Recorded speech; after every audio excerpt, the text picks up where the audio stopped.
शिरोळमधील यादव आघाडीचे नेते पृथ्वीराज यादव यांनी आज पत्रकार बैठक घेऊन शिरोळ नगरपालिका घनकचरा व्यवस्थापन आणि स्वच्छता विभागात कोट्यवधी रुपयांचा भ्रष्टाचार झाल्याचा आरोप केलाय।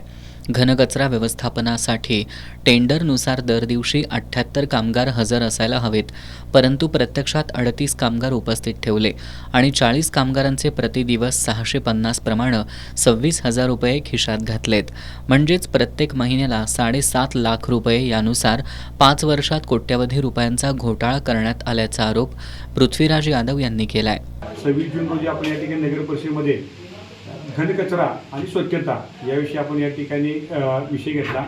त्या विषयामध्ये नगर परिषदेमध्ये जाऊन प्रत्यक्षात कागदपत्रांची पाहणी केली असता आणि संबंधित अधिकारी आणि ठेकेदारांचे निरीक्षक यांच्याकडनं पाहणी केली असता गेल्या 4 ते 5 वर्षामध्ये या ठिकाणी शिरोळ नगर परिषदेमध्ये कोट्यवधी रुपये या ठिकाणी भ्रष्टाचार झाल्याचे या ठिकाणी दिसून येते। यामध्ये अनियमितता, अनागोंदी आणि भोंगळ कारभार दिसून येतोय। हा ठेका या ठिकाणी सह्याद्री ॲग्रो अँड सायन्सेस या कंपनीला या ठिकाणी देण्यात आलेला आहे शिरोळ।